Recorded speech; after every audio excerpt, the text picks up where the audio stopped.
Naked Tarot Podcast with your host, Janet Boyer. Get ready to strip down with the most provocative voice in tarot. Hello, and welcome to the Naked Tarot Podcast. I'm your host, Janet Boyer, otherwise known as the Tarot Maven. I'm the author of Back in Time Tarot, Tarot in Reverse, and the upcoming Naked Tarot, Sassy Strip Down Advice. With my artist husband, Ron Boyer, I am also the co-creator of the Snowland deck and the Coffee Tarot. I invite you to visit my website, janetboyer.com, where you can find out all about my books, order a tarot reading, get our decks, read hundreds of reviews, and other goodies. In this episode, Dax and I are back talking about the Minor Arcana Fives.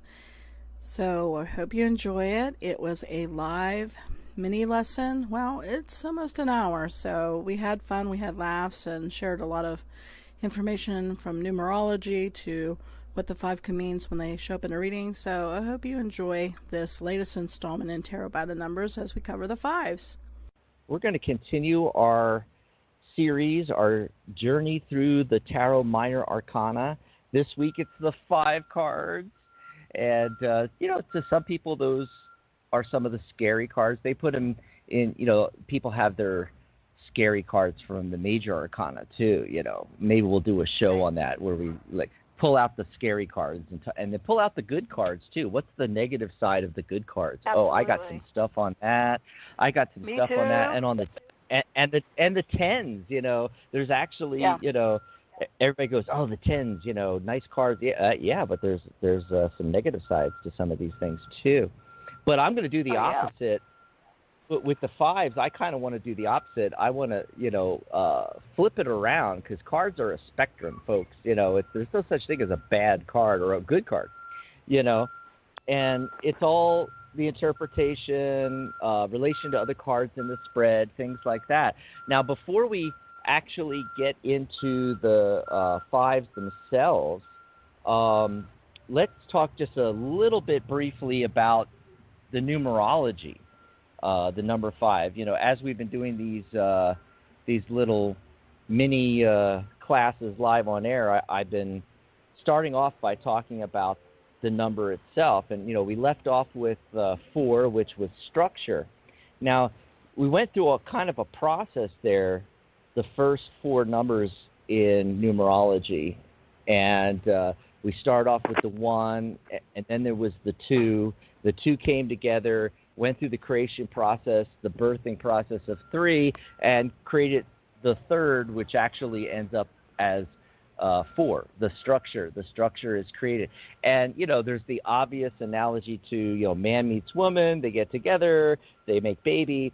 But it could be anything where you're creating an art project or, some other kind of project, something you're birthing, But what can happen is you can get stuck at 4. It's there's nothing wrong with the structure, but structure can be limiting too. And so 5 is the way I like to say it is 5 is the chaos that breaks us free of the structure of 4, so we can move on to the higher numbers, 6, 7, 8, and 9. 9 being completion, 8 being abundance and prosperity, 7 is the highest spiritual number, 6 is a return to balance and harmony after the 5, which we'll get into in a few weeks. But 5, what I like to do with that is I kind of make an analogy to Mercury retrograde in astrology. So people, talk about Mercury retrograde, and most of it, they're talking about, oh my God, we're in Mercury retrograde, and this is happening and that's happening. The electronics, your computer, your program, your communications, everything is messed up. I mean, we've actually had some times on the radio network where we were in Mercury retrograde and having a lot of problems on air, problems with Blog Talk and technical issues and things like that. But there's always the other side of the coin. And what it is with Mercury retrograde is that it's also a high energy time. It's a time when you can get a lot accomplished. Now, the same is true of 5. So people, when they're in a 5 personal year, yeah, it's numerologists call it the chaos number in numerology, and it can be a chaotic time, but also it's a high energy time. It's a time of adventure and a time of change. 5 is the number of change.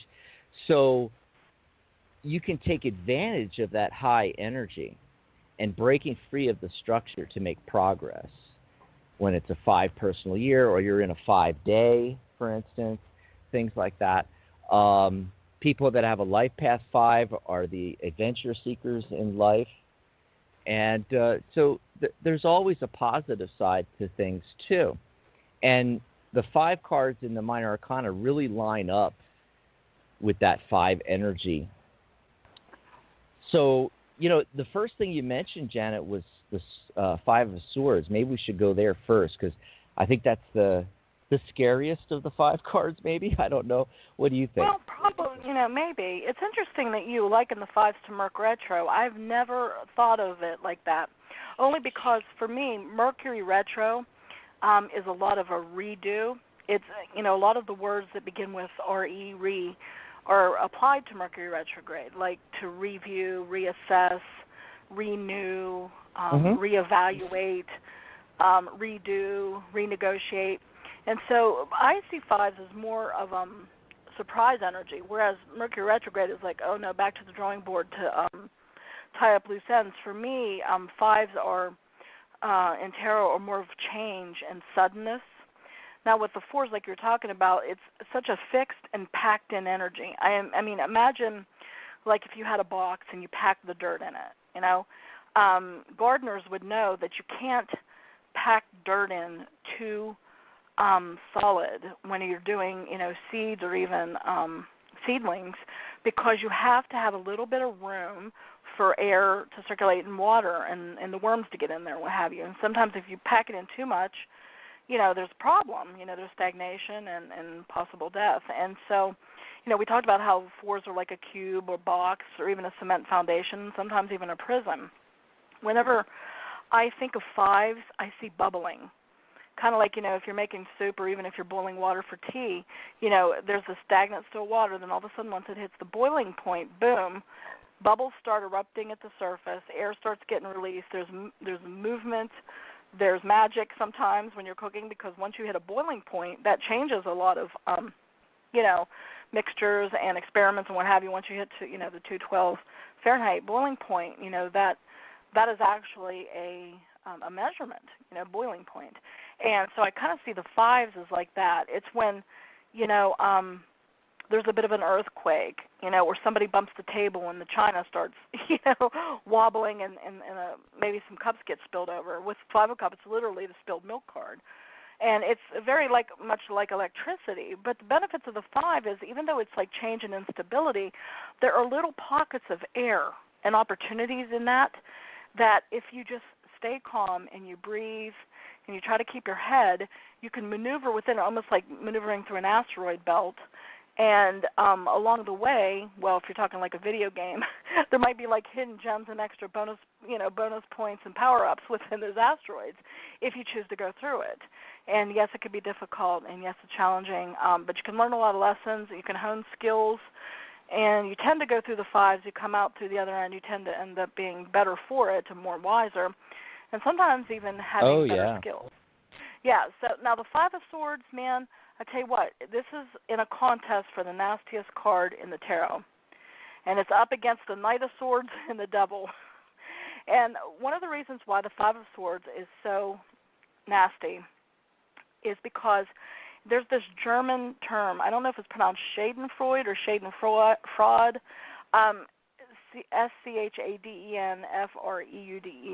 It's a word that means the glee you get when you watch someone suffer.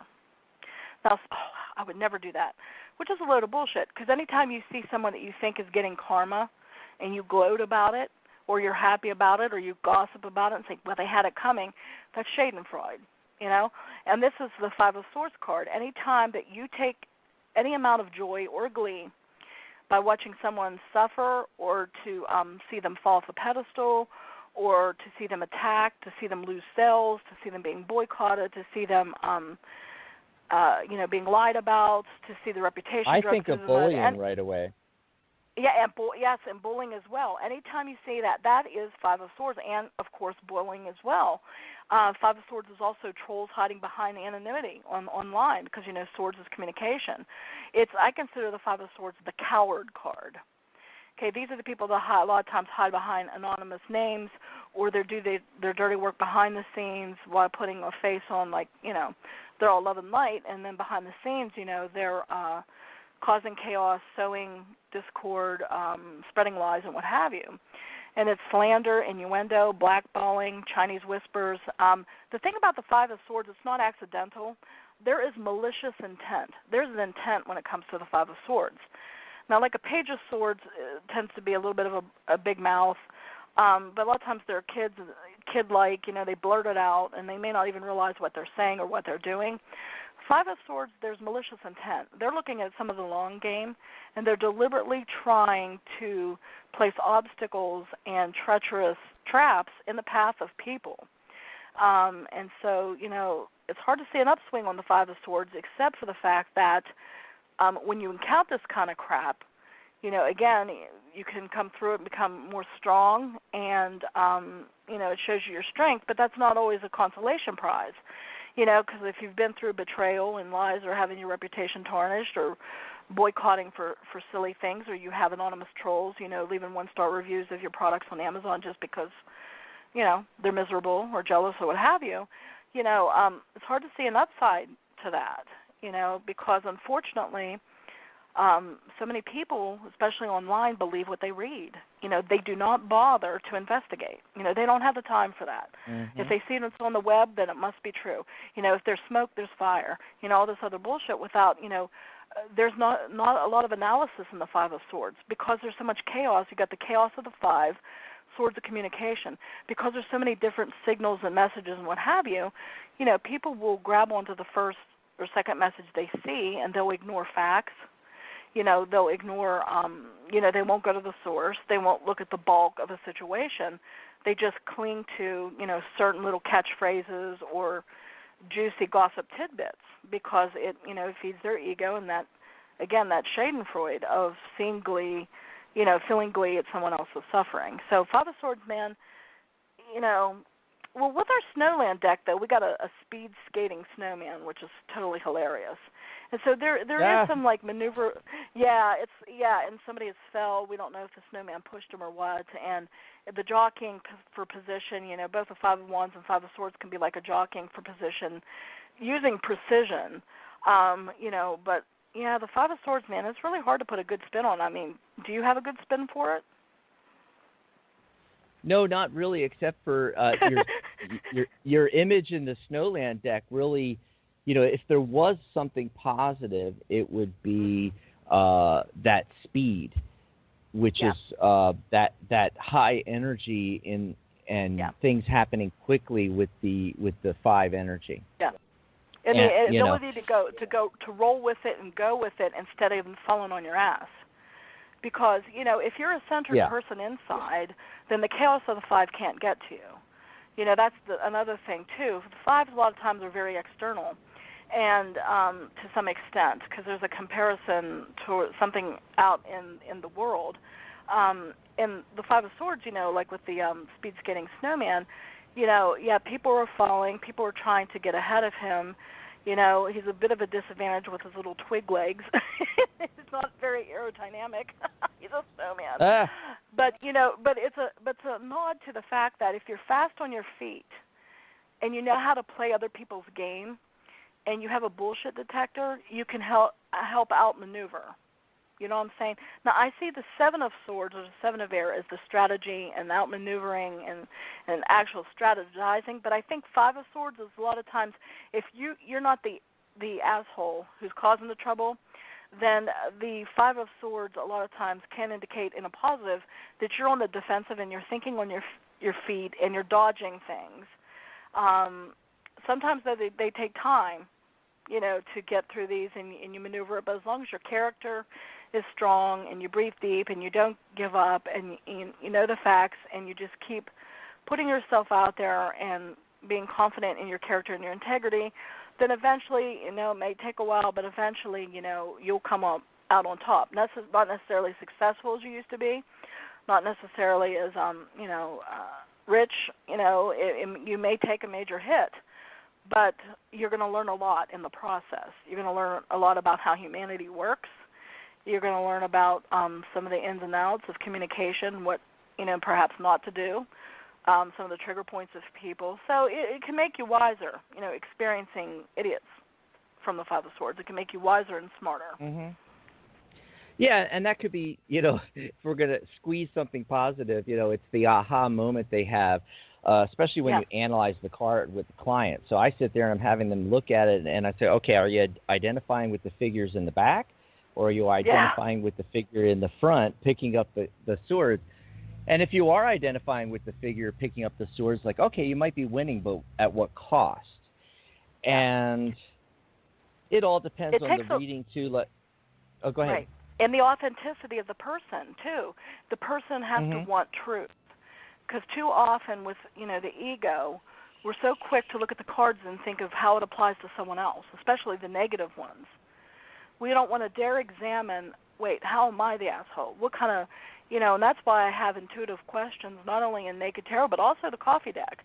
And in what ways do I slander others and gossip? When was the last time I felt, a glimpse of glee and a smile on my face when something bad happened to another person that I didn't like, And so it's another benefit of the fives is for intense self-reflection. You really want to know what you're made of. Ask yourself questions about the fives and how you're like them. When's the last time you did stuff like the fives? And, you'll come out with a lot of really rich information to go forward with, but a lot of people don't want to dig deep, and they don't want to look at their flaws. They don't want to shine that light. The ego's like a cockroach. It wants to run and skitter and away. It doesn't want to ask itself that. Or sometimes people are just so brazen in their egocentrism and their sleepy state that they know they're like that and they don't care. They figure, well, that person had it coming to them, so what? Not once realizing the type of vibration and level that they're at for them to be taking joy personally in someone's fall or someone's, a negative thing happening to a person, Yeah, and, there is a hint, a glimmer towards progress because, okay, so the figure's picking up the swords, and then in the very next card, he's loaded the swords into the boat, and now he's moving towards his goal or their collective goal.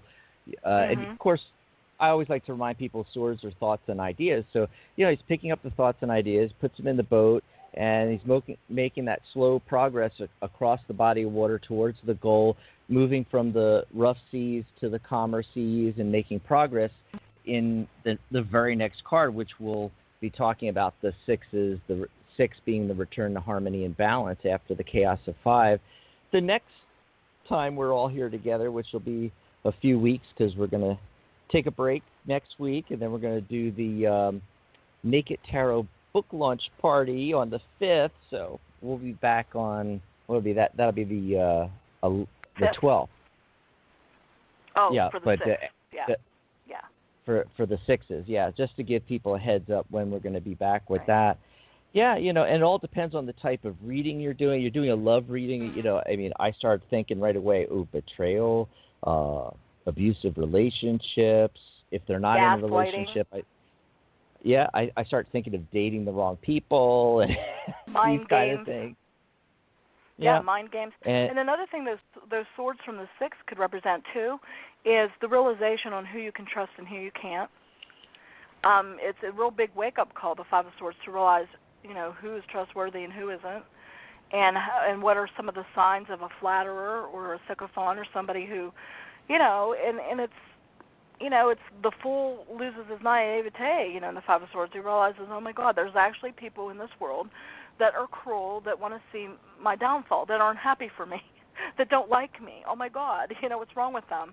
And it's, it's a glass of cold water in the face to realize, oh, well, my God, there are nasty people in this world. And so sometimes, moving on to the 6 is like, screw you, and you realize, wait a minute, there's that cliche that says, fool me once, shame on me, fool me once, shame on you, fool me twice, shame on me. And I think, the 5 of Swords is really seeing things for what they are and seeing people for what they are.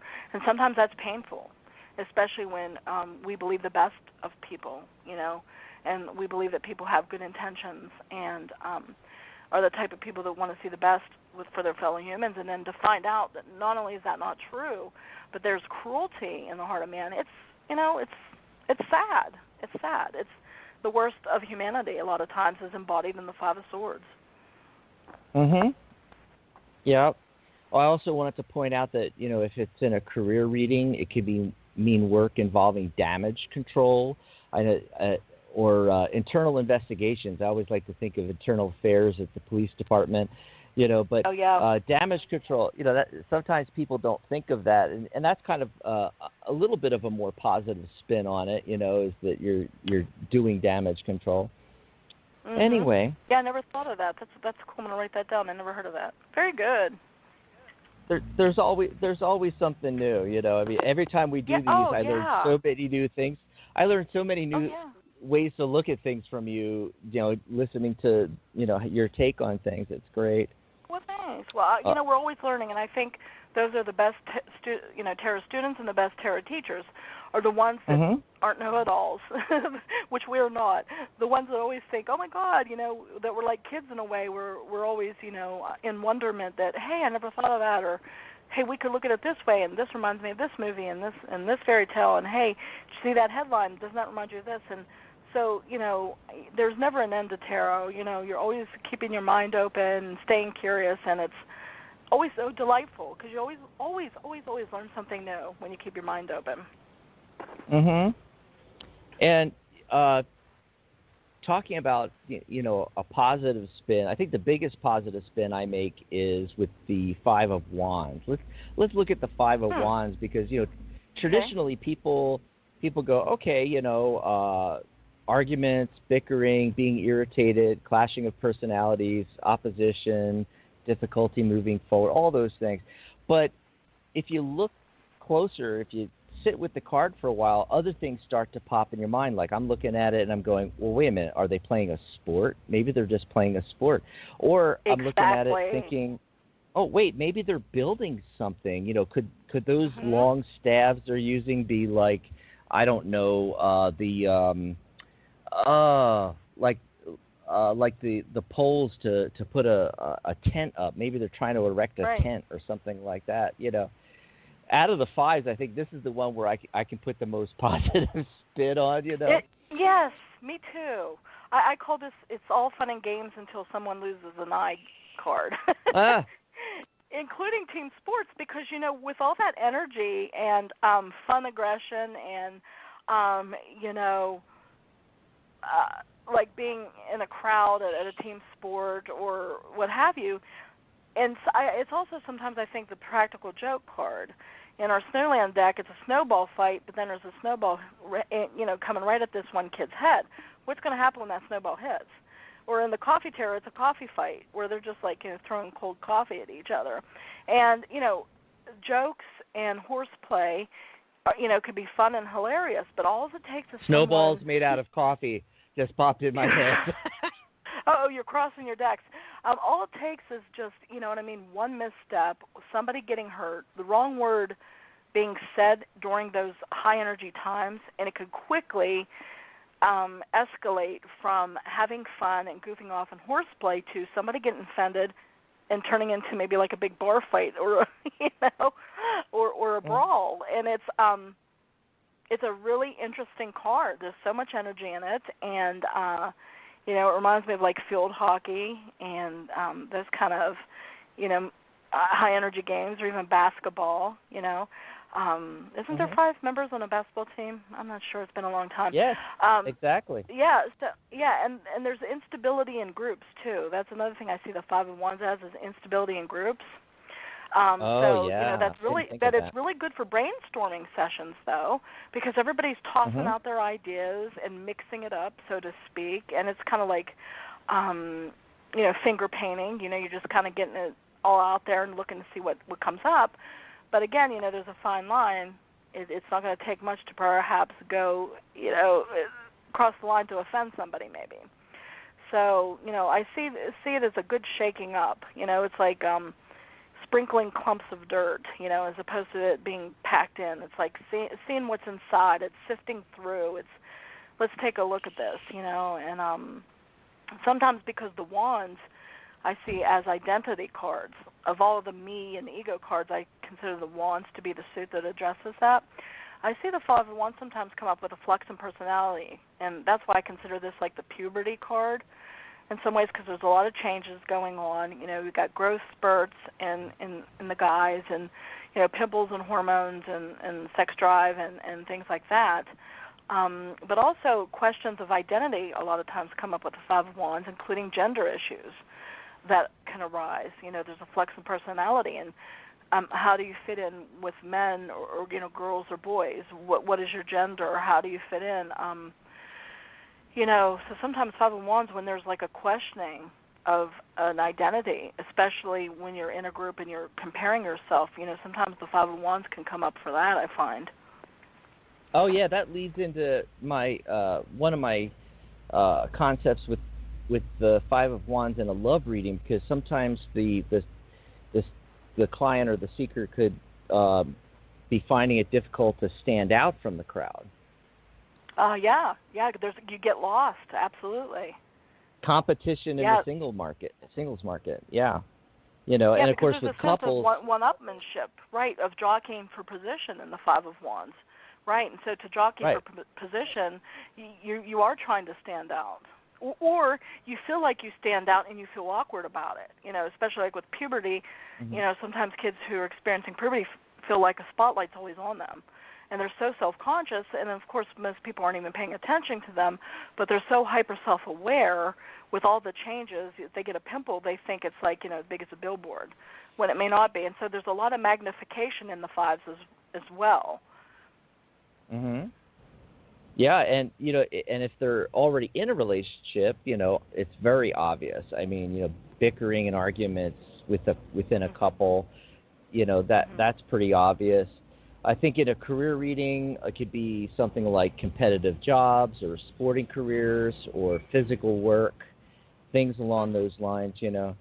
But out of the elements, the swords and the wands that we just did, tend to be the more active, and the cups and the pentacles or coins being the more inactive or passive, And so I think that's why with both the Five of Swords and even more so the Five of Wands, you really see the chaos of the number 5 and the high energy, whereas you don't see it as much with the cups and the pentacles.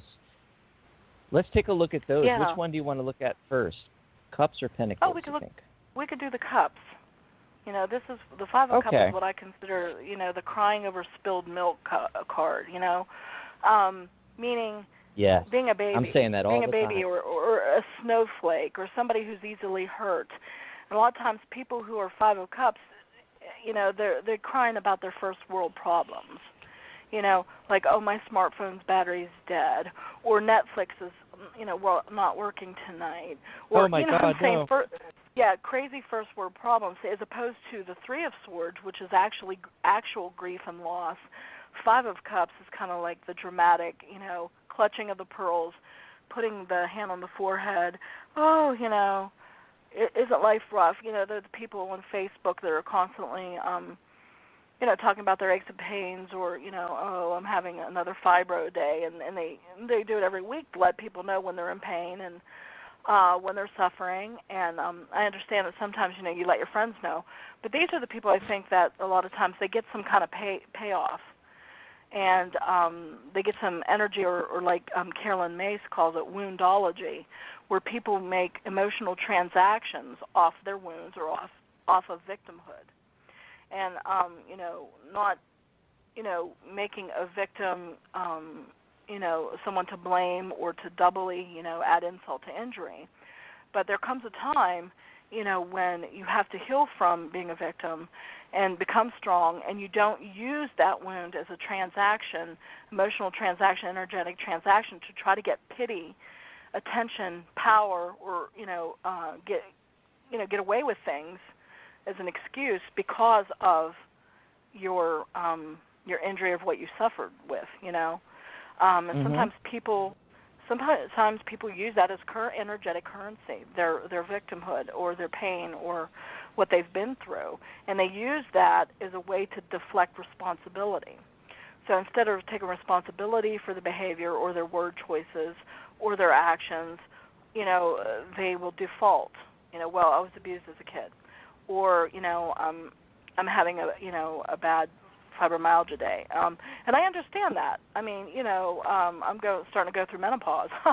It sucks, I'm having hot flashes and I'm getting pimples on my chin. What the hell, and it's just crazy stuff. And sometimes, you just feel stressed, and that's when I just give the guys a head up, and they kind of know it anyway. I'm like, hormone time. Just sorry if I'm short, and I try to ameliorate that, and be careful that I'm not being short-tempered, or I'm at least I'm letting them know, hey, if I'm moody, it's not you. Please try to be patient. But some people, will suck that dry. They will use that, and they will use it for all it's worth to try to control people, manipulate people, excuse their behavior, and what have you. So in addition to just being the crying over spilled milk, which is, making big deals, mountains out of molehills, and, crying about first world problems, it can also be, people who are using woundology to try to get pity or some type of power out of their wound or their victimhood instead of standing in their own strength. Absolutely. I think I actually like when this card comes up. It gives me this opportunity to talk with the client and reframe them. We call it reframing in NLP because right. Typically, most of the initial questions that you're getting from folks are in this regard. In fact, this card, the Five of Cups, is the most frequent card to come up in readings when I'm doing a radio show on air. I'll pull cards, and there's the Five of Cups again, and I like it, though, because it's an opportunity to refocus them, because typically their question is based on lack, and it's where their focus is. It's an opportunity to talk about the law of attraction and how their focus is on the lack. Whether they're calling in about, I'm trying to find a job, I'm trying to find my soulmate, I'm trying to buy a house, I'm trying to do this, I'm trying to do that. Almost all the time, 95 to 98% of the time, they are focused on the lack of whatever it is. And I use this as an opportunity to get them to, with the Waite Smith version of the card, literally turn around and see that you still have the two upright cups. Get them to refocus their attention on not what they don't want, but what they want. And how to empower themselves instead of just keep crying about the spilled, because sometimes they can get into this defeatist rut as well. And, neuroscience proves this out. They say if you keep thinking negatively and you keep expecting the worst, you actually create channels in the brain and synapses and neurons. They connect, and they actually will form mental shortcuts to where if you experience something negative, your thought process will immediately go to the negative or worst-case scenario or what have you. So with the fives, you actually have an opportunity to completely retrain your brain. And, that's another reason why it's so challenging, because it's not an easy process. We could say, okay, don't look at the, 3 spilled cups, look at the 2. But, when their brain has been trained, either through the family they grew up in, or the ethnic group that they're involved, they're a part of, or their religion, their political, party, or, their spouse, or even messages from the media, it will reinforce that negativity and reinforce that expectation of bad things happening. And so it really takes, it could take some work sometimes for people to retrain. And there's Dr. Martin Seligman has done tremendous work about learned optimism, and you can retrain your brain to be optimistic. And there's certain traits of people who are more resilient and more positive and who consider themselves lucky. There are certain traits that they have, and those traits have to do with certain expectations and conclusions they make about the bad things that happen to them. For example, when something bad happens, they don't take it personally. They see it more generally. If you don't win a promotion, instead of saying to yourself, well, I suck, I'll never be any good, or flipping around saying, well, the boss is just an asshole and he can't say how great I am. Instead, you just say, well, for whatever reason, I wasn't the right person for the job. There are other jobs out there for me, and then you kind of pick up and you move on. And so I encourage anybody who gets stuck in those ruts and who the Five of Cups, shows up a lot, to get the book Learned Optimism by Martin Seligman, and also even Google, positive psychology, because that and cognitive behavioral therapy, CBT, can be very helpful in retraining a person's brain to where their mind doesn't go to those 3 spilled cups. It instead is more likely to go to the 2 filled cups,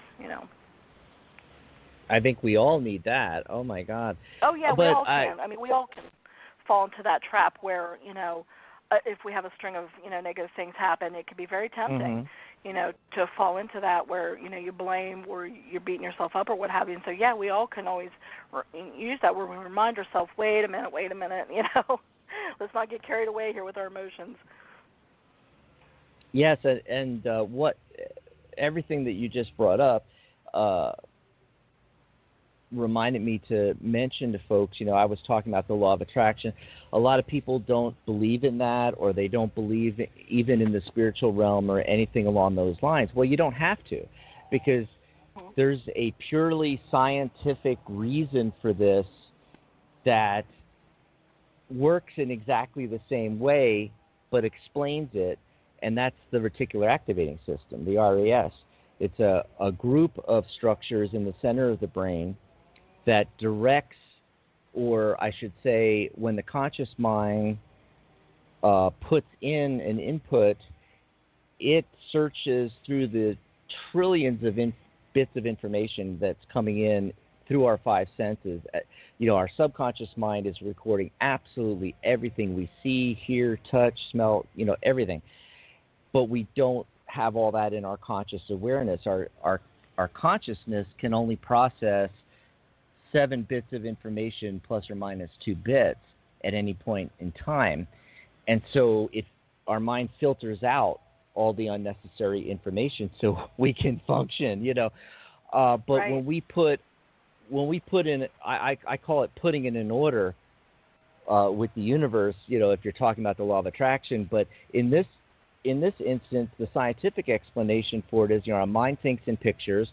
So if our attention is on the lack and we're making a picture of that, well, the reticular activating system, the RAS, is looking through the trillions of bits of information to then take those that relate and pop it into your conscious awareness, either to reinforce that or to help you achieve that. So whatever you put your attention on, that's where the energy goes, And I often talk about it in very woo-woo terms, but there's a scientific neurological explanation for how this actually functions. So if you shift your attention onto what you want, you'll be sending in pictures to the subconscious, because it doesn't think in words, it thinks in images based on your what you're putting your attention on. And now, instead, if you're putting your attention on what you want to draw into your life, your RAS is going to start sending you information that it's gleaning from the trillions of bits of information coming into your subconscious, things that can help you achieve that and get to that, Absolutely, and so because in psychology, there's that confirmation bias. And confirmation bias can be looking for patterns and looking for things that support your position. But it also can be, like you said, how the subconscious is trying to fill in those blanks, because you can only focus on 7 to 9 bits. And so the brain, as a shortcut, is trying to fill in those blanks for you because we'd be too overwhelmed if we had the whole subconscious at our fingertips, So it's kind of like a card catalog. You go to the card catalog, you look it up, and then you can grab it. It's all there, but it only comes up when you're trying to recall or focus on it. And that's how confirmation bias works as well. And so what you're feeding in that will either feed your bias, positive or negative, and either way, though, it could lead to erroneous thinking. And that's another thing about the fives. I see that as when the subconscious is starting. It's almost like a little earthquake and how the ground starts to crack. Because remember I was talking about how, like, dirt's packed down and stuff. Well, when there's a little bit of shaking and the dirt starts to crack and everything, that's like the fives. And I see that, too, sometimes is the subconscious.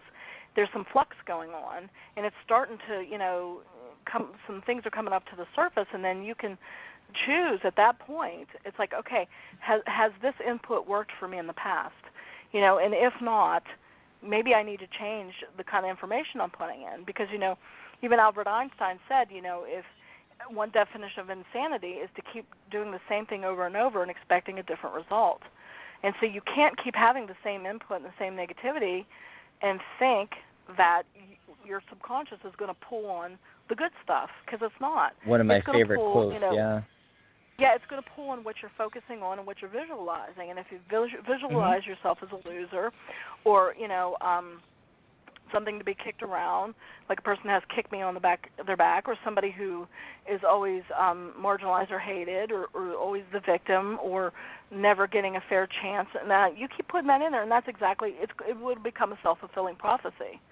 And it's largely because of the brain programming. But the good news is, science has been showing us how neuroplastic, neuroplasticity the brain is. So you can always, you can always relearn and reprogram your brain and redirect those channels in to reach for more positive and empowering thoughts. Yeah, and sometimes it just takes a reframing, and there's the positive spin for the Five of Cups is when it does come in a reading, there's your opportunity to talk to your client and to get them to reframe. Confirmation bias, my favorite thing to talk about is the whole evolution versus creationism.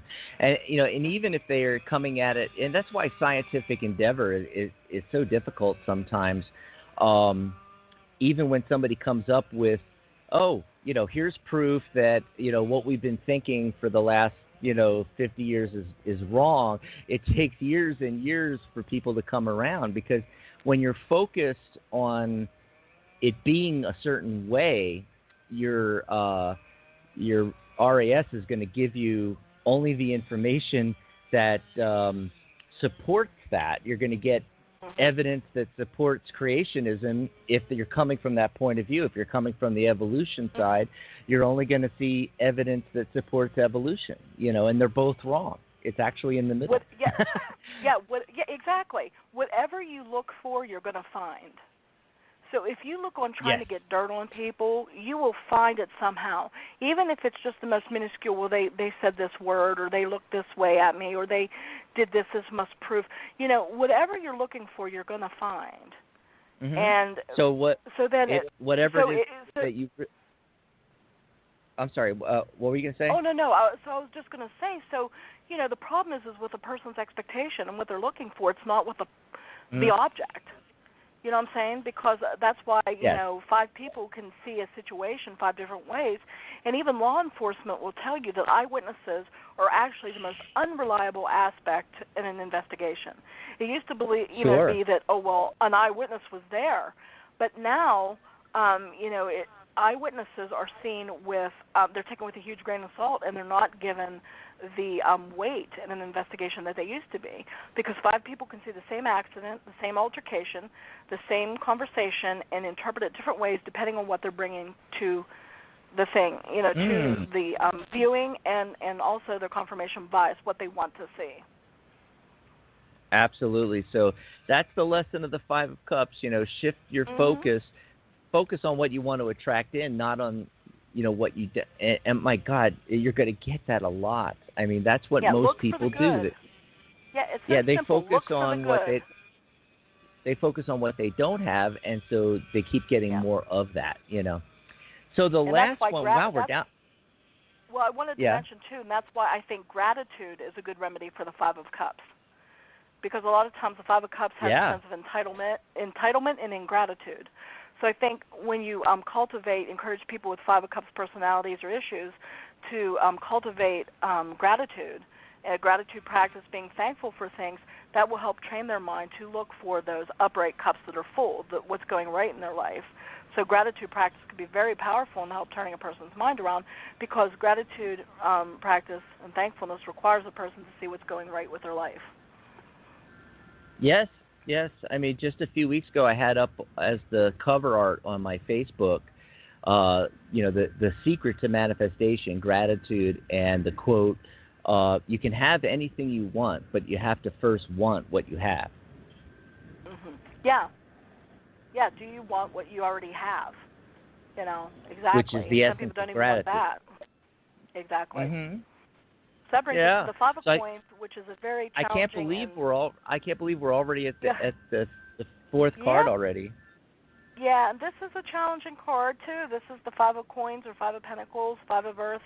This is, when you're physically down and out. I mean, this is material challenges. This is job loss, a leaky roof, homelessness, hunger, poverty, destitution, losing your health insurance and not having health insurance. It's a difficult card, and it's a card we all pass through at some point in our life to some degree. Mm-hmm. Absolutely. All kinds of suffering in this card from any different angle, lack of confidence, mostly material. Low self-esteem. I call it the being out in the cold card, feeling unloved. You could be suffering from low energy, lacking support. Lethargy. And of course, because it's Earth, because it's the Pentacles, the coins, difficulty paying your bills, spending more than you earn. Yeah. Experiencing hard times, obviously.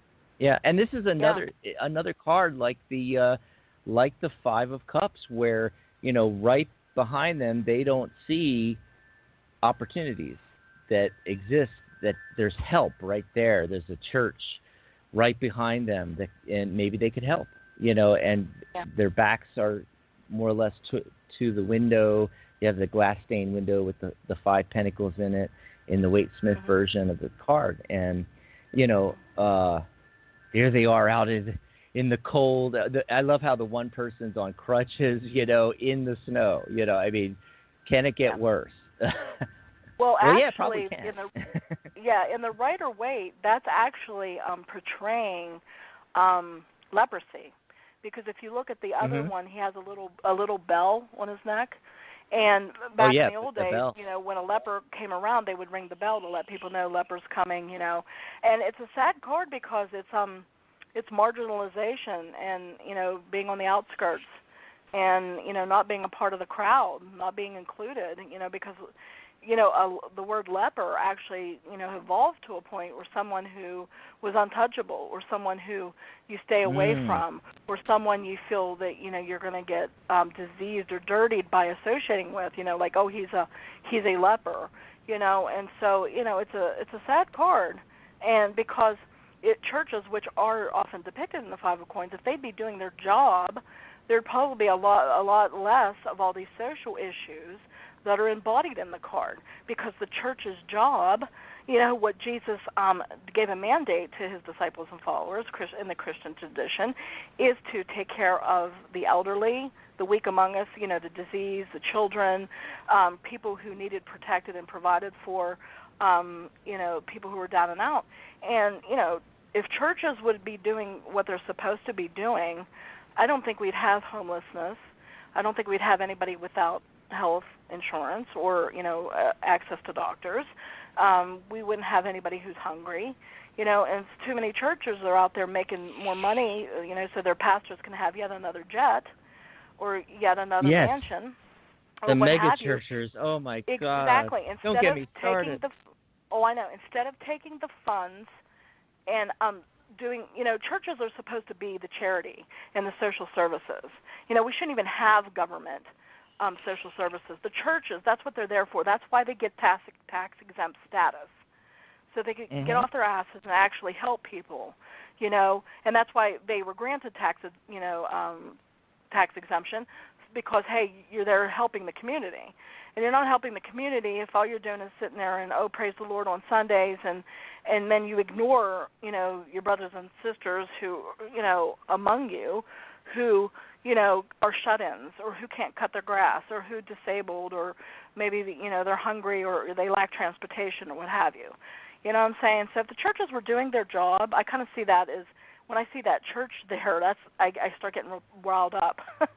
I think about how Jesus was with the Pharisees, you know, and he goes in the temple and he's upending the money changers, and he goes, "You brood of vipers," you know, and you know, say he wouldn't set foot in most churches, or if he did, he'd be yelling at. I'm sure he's not pastor, happy. Yeah. No, yeah. you know, he even said to him, you know, you go to land and sea to win a convert, and then when you do, you make them twice the son of hell as you. And it's all about rules and regulations and this crazy shit that doesn't matter, instead of actually meeting physical material needs, which Jesus was all about. You know, when the people were listening to him, you know, the loaves and fishes, and, you know, disciples are like, you know, Master, they're hungry, and so he starts multiplying the loaves and fishes. It's like you can't expect people to receive spiritual teaching and spiritual wisdom if they're hungry. You know what I'm saying? Or if they're in pain. You know, it's like if you can't, the church's first mandate is to take care of the physical body, you know, which is the pentacles, the earth suit, you know, the earth suit. That's the mandate. Take care of the physical needs first. And just by doing that, you are being spiritual. But a person couldn't even, you know, you can't, just like a kid can't focus in school if he has no breakfast and no food. You know, how are you going to get, you know, unless, of course, you're intentionally fasting and stuff, but that's something different. But I'm talking in general, you know. The church's job, religious and spiritual institutions' jobs, are to take care, I feel, of the material needs of people, you know, and then the spiritual comes after that. Religion, you know, religious organizations, especially Christian ones, are always talking about, you know, the tithing 10%. And it just popped in my head, what about if, you know, they took, you know, 10% of the donations they receive in a year, every single religious organization, church, everything there is out there, and put that towards the social issues, you would eliminate hunger, homelessness, and everything in, you know, less than a generation. Absolutely. Agreed. Yep. And I'm speaking as a person, in case people don't know my background. I'm actually trained as a theologian. I went to an Assemblies of God Bible College for 4 years, majored in pastoral ministry. I used to be a Christian pastor, ordained, legitimate, not through the mail. I was actually ordained through 2 different organizations, you know, where they have the ceremony and they actually give you the certificate, and they acknowledge that, you know, you have shown, you know, that you are minister material, and of course I have the theological background.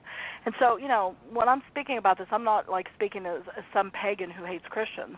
I'm a person who's still very good friends with Jesus, but is pissed off on his behalf, just like he was when he was on earth, saying, you know, what have you done, you know, in my name? You know, what have you, what kind of monster have you become, you know?